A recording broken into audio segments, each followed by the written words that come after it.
ഭരണഘടനാ വിരുദ്ധ പ്രസംഗം നടത്തിയതിൽ പുനരന്വേഷണം വേണമെന്ന ഹൈക്കോടതി ഉത്തരവിന്റെ അടിസ്ഥാനത്തിൽ സജി ചെറിയാനെ മുഖ്യമന്ത്രി അടിയന്തരമായി മന്ത്രിസഭയിൽ നിന്ന് പുറത്താക്കണമെന്ന് ബിജെപി നേതാവ് വി മുരളീധരൻ ആവശ്യപ്പെട്ടിരിക്കുകയാണ്. പോലീസ് റിപ്പോർട്ട് തന്നെ ഹൈക്കോടതി തള്ളി.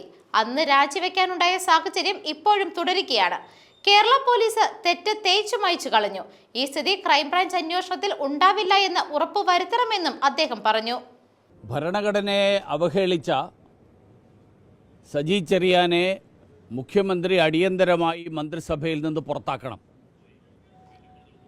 സജി ചെറിയാൻ ഭരണഘടനയെ അവഹേളിച്ചുകൊണ്ട് നടത്തിയ പരാമർശം, ആ പരാമർശത്തിൻ്റെ പേരിൽ നേരത്തെ ഒരു തവണ രാജിവെക്കേണ്ടി വന്ന ആളെ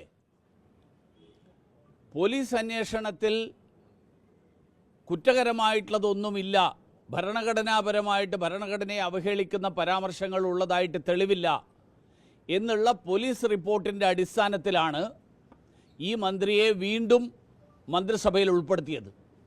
ആ പോലീസ് റിപ്പോർട്ട് തന്നെ ഹൈക്കോടതി തള്ളിക്കളഞ്ഞ സ്ഥിതിയിൽ പോലീസ് റിപ്പോർട്ടിൻ്റെ സാധുത നഷ്ടപ്പെട്ടിരിക്കുകയാണ്. അപ്പോൾ ആ സ്ഥിതിയിൽ 2022 ജൂലൈ മാസം 6-ാം തീയതിയത്തെ അതേ അവസ്ഥയിലാണ് ഇപ്പോൾ സജി ചെറിയാൻ നിൽക്കുന്നത്.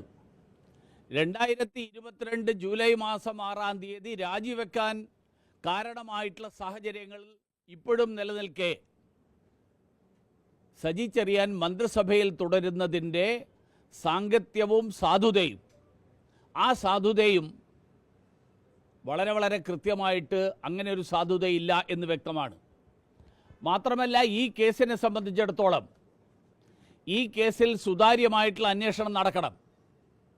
നേരത്തെയും നടന്നിട്ടുള്ളത്, ഈ കേസിനെ സംബന്ധിച്ച് വ്യക്തമായിട്ടുള്ള തെളിവുകൾ ഉണ്ടായിട്ടും കേരള പോലീസ് ഈ കേസിൽ സജി ചെറിയാൻ അനുകൂലമായി നിന്നുകൊണ്ട് കേസ് തേച്ചുമാച്ച് കളയാൻ പറ്റുന്ന വിധത്തിലുള്ള ഒരു റിപ്പോർട്ടാണ് തയ്യാറാക്കി നൽകിയത്.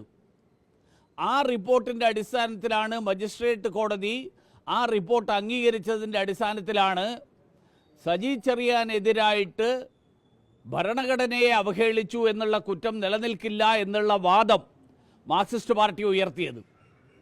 അങ്ങനെ പോലീസിനെ ഉപയോഗിച്ചുകൊണ്ട് കേസ് തേച്ചുമാച്ച് കളയുന്ന സ്ഥിതി, ആ സ്ഥിതി ക്രൈംബ്രാഞ്ചിൻ്റെ അന്വേഷണത്തിൽ ഉണ്ടാവുന്നില്ല എന്ന് ഉറപ്പുവരുത്താൻ ഹൈക്കോടതി പ്രത്യേകം താൽപ്പര്യമെടുക്കണം എന്ന് ഞാൻ ആവശ്യപ്പെടുകയാണ്.